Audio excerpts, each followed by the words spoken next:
The night changed everything before I even realized it had begun. Because sometimes a single glance across a conference room can carry the weight of years of professionalism, buried attraction, and boundaries never meant to be crossed. One moment I was standing in the empty office on the 42nd floor of downtown Chicago, watching the city lights blur through rain-streaked windows. And the next, I was staring at the woman who had been my boss for 18 months, knowing that whatever happened after this would never let us return to who we were before. If you believe in second chances, in the quiet moments that test the human heart, and in choices that define character, take a second right now to like this video, leave a comment, share it with someone who needs hope, and subscribe to the channel. Your support keeps stories like this alive. My name is Adam Carter, and for most of my adult life, I believed I understood boundaries. I grew up in a working-class neighborhood in Philadelphia, raised by a single mother who worked 2 jobs and taught me that respect and integrity mattered more than ambition.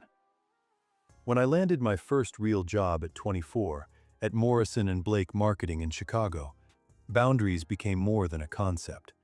They became survival. My boss, Sarah Mitchell, was everything I was not. At 33, she was already a senior marketing director, sharp, confident, commanding every room she entered. She had built her career through sheer will, 16-hour days, and a reputation for never accepting mediocrity. When she interviewed me, I felt like I was being studied under a microscope. When she hired me anyway, I promised myself I would prove she made the right choice. For 18 months, I kept that promise. I arrived early, stayed late, studied her strategies like sacred texts. Sarah was demanding but fair, critical but invested. She pushed me harder than anyone ever had, and slowly, I transformed from a nervous college graduate into someone who could stand beside her in client meetings without crumbling. But somewhere between late-night strategy sessions and coffee runs that turned into conversations, something shifted. I noticed the way she laughed when she forgot to be professional, the way exhaustion softened her edges, the way she looked at me sometimes when she thought I wasn't paying attention, like she was trying to solve an equation that refused to balance. I told myself it meant nothing. She was my boss. She was 9 years older. She was untouchable. And I was just the kid who brought her espresso and executed her campaigns. The Chicago winter was brutal that year. By February, the city felt like a frozen prison, and our team was drowning under the weight of our biggest campaign launch. We had been working 70-hour weeks, sleeping in offices, living on takeout and desperation. The client was impossible. The deadlines were tighter, and Sarah, who never showed weakness, was starting to crack. I saw it in the tremor of her hands during presentations, in the way she stared at her screen without blinking, in the hollow sound of her voice when she said, "We'll figure it out," like she was trying to convince herself more than me. The night everything changed started like any other. It was a Friday, nearly 11 p.m. Everyone else had gone home. The office was a cathedral of silence, broken only by the hum of computers and the distant wail of sirens below. We had been working for 14 hours straight, refining a pitch that could make or break the company's entire quarter. Sarah stood at the window, her reflection ghostly in the glass. She had loosened her hair from its usual tight bun, and it fell around her shoulders like dark water. For the first time since I met her, she looked fragile. "Adam," she said quietly, not turning around, "do you ever wonder if all of this is worth it?" The question caught me off guard. Sarah Mitchell never questioned anything. "Worth what?" I asked carefully. "The sacrifice, the loneliness, building a career that leaves no room for anything else." She turned then, and I saw something in her eyes I had never seen before. Doubt. Fear. Loneliness so profound It made my chest ache. "I'm 33 years old," she continued, her voice barely above a whisper. "I have a corner office, a six-figure salary, and industry respect. I also have an empty apartment, no one waiting for me at home, and the last meaningful conversation I had with someone who wasn't a colleague was 6 months ago." She laughed, but it sounded broken. "I'm successful, and I'm completely alone." I didn't know what to say. Every word that formed in my mind felt inadequate. "You probably think I have it all figured out," she said, moving closer. "The confident boss who knows exactly what she wants. But the truth is, Adam, I'm terrified. Terrified that I've spent so long being untouchable that I've forgotten how to be human." The space between us felt electric and dangerous. Every alarm in my head screamed warnings about professionalism, about power dynamics, about consequences I couldn't predict. "Sarah," I started, but she shook her head. "I know what you're going to say, that I'm your boss, that this is inappropriate. That Monday morning will make everything complicated." Her eyes searched mine with desperate honesty. "And you're right. But right now, in this moment, I don't want to be anyone's boss.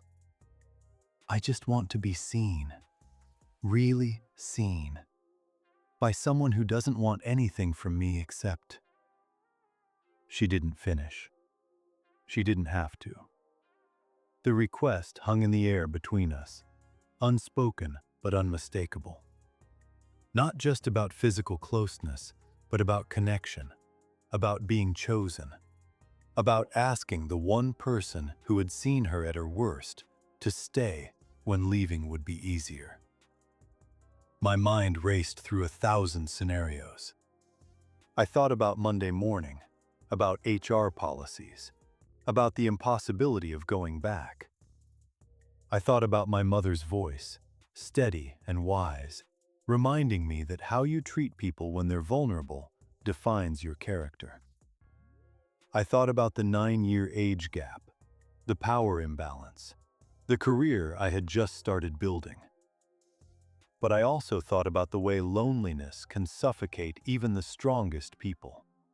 About how sometimes courage looks like staying present. About how the woman standing before me had spent 18 months investing in my growth, believing in me when no one else did. "Sarah," I said slowly, choosing every word with surgical care, "you are seen. You've always been seen. But not like this. Not when you're exhausted and scared and looking for an escape from pain." Her face fell, and I saw shame beginning to creep in. "No," I said quickly, stepping closer but not touching. "Listen to me. You're not someone I would ever take advantage of. You're not a moment of weakness. You're Sarah Mitchell, the most brilliant person I've ever worked with, and you deserve better than a decision made at 11 p.m. in an empty office." Tears formed in her eyes. "Then what do I deserve, Adam? Because I've been doing everything right for so long, and I'm still alone." "You deserve someone who chooses you when you're strong, not just when you're breaking. You deserve honesty, not convenience. You deserve—" I took a breath, knowing what I was about to say would change everything. "You deserve to know that I think about you every single day. That watching you work is the best part of my job. That the age difference and the job titles don't matter to me as much as the fact that you make me want to be better." The silence that followed was deafening. "But," I continued, my voice steady despite my racing heart, "I won't be the person you regret in the morning. I won't be another sacrifice you made because you were tired. If something is going to happen between us, it needs to be right. And right now, nothing about this is right." Sarah stared at me for a long moment. Then, Slowly, something shifted in her expression. The desperation faded, replaced by something clearer. Respect. Maybe even relief. "You're right," she whispered. "God, you're absolutely right. I'm sorry, Adam. I shouldn't have—" "Don't apologize," I interrupted gently. "You're human. You're allowed to need someone. But let's need each other the right way." We stood there in the empty office, the weight of what almost happened settling around us like snow. Instead of crossing the line, we talked. Really talked. About pressure and expectations. About the cost of success. About dreams deferred and connections lost. About the fear of being perpetually alone despite being surrounded by people. Somewhere between midnight and dawn, as the city outside began to wake, something fundamental shifted between us. Not because we crossed a boundary, but because we finally acknowledged it existed. And we chose, together, not to cross it recklessly. Sarah looked different in the early morning light. Calmer, more herself. "Thank you," she said softly, "for seeing me, for staying, for being decent when I wasn't asking you to be." "That's what respect looks like," I replied. "Even when it's hard. Especially when it's hard." The following Monday was strange, but not unbearable. We were more careful, more aware. But we were also more honest. The tension that had been building for months had finally been named, and naming it gave us power over it. In the weeks that followed, things changed slowly. Sarah started leaving at reasonable hours. She laughed more. We developed boundaries that protected both of us. No more late nights alone. No more personal conversations in empty offices. But we also developed something else.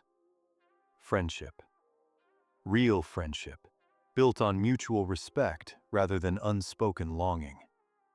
We grabbed coffee before work. We talked about life, not just campaigns. She asked about my dreams. I learned about hers. 3 months later, Sarah got offered a position at another company. A massive promotion. A different city. She stood in my doorway, resignation letter in hand, with a smile I had never seen before. "I need to do this," she said. "Not to run away, but to grow, and to figure out who I am when I'm not drowning." "I know," I said, meaning it. "But Adam," she added, her voice softer, "when I'm ready, when I've done the work I need to do on myself, when the power dynamic doesn't exist anymore." She paused, meeting my eyes. "Would you be willing to see where this goes? The right way?" My heart hammered in my chest. "I'll be here," I promised, "however long it takes." 6 months passed. Sarah moved to Boston, thrived in her new role, started therapy, rebuilt her life with intention. We texted occasionally. No pressure, no expectations. Just two people who cared about each other's growth. Then, one Saturday morning, my phone rang. "Adam!" Her voice sounded different, lighter. "I'm coming back to Chicago next weekend, just for a visit. Would you want to grab dinner? No offices, no deadlines, just us." I smiled. I'd love that. When we met that weekend, everything felt different. We were equals now. Two people who had chosen to do things right, even when it cost us. Two people who had learned that timing matters, that patience isn't weakness, and that the strongest connections are built on respect, not impulse. As we walked through Millennium Park under spring evening light, Sarah slipped her hand into mine. It was simple. It was right. It was worth the wait. If this story touched your heart, if it reminded you of a moment when you chose patience over impulse, or respect over desire, Please take a moment to like the video, share it with someone who needs hope, and subscribe to the channel. Your engagement helps these stories reach the people who need them most. And before this story ends, I ask you one special thing. Leave a comment below, sharing a moment when you chose to do the right thing, even when it was hard. Your words might be exactly what someone else needs to read today. Sometimes, the bravest thing you can do is wait when rushing would be easier. And sometimes, the strongest love is the one that respects boundaries until they no longer exist.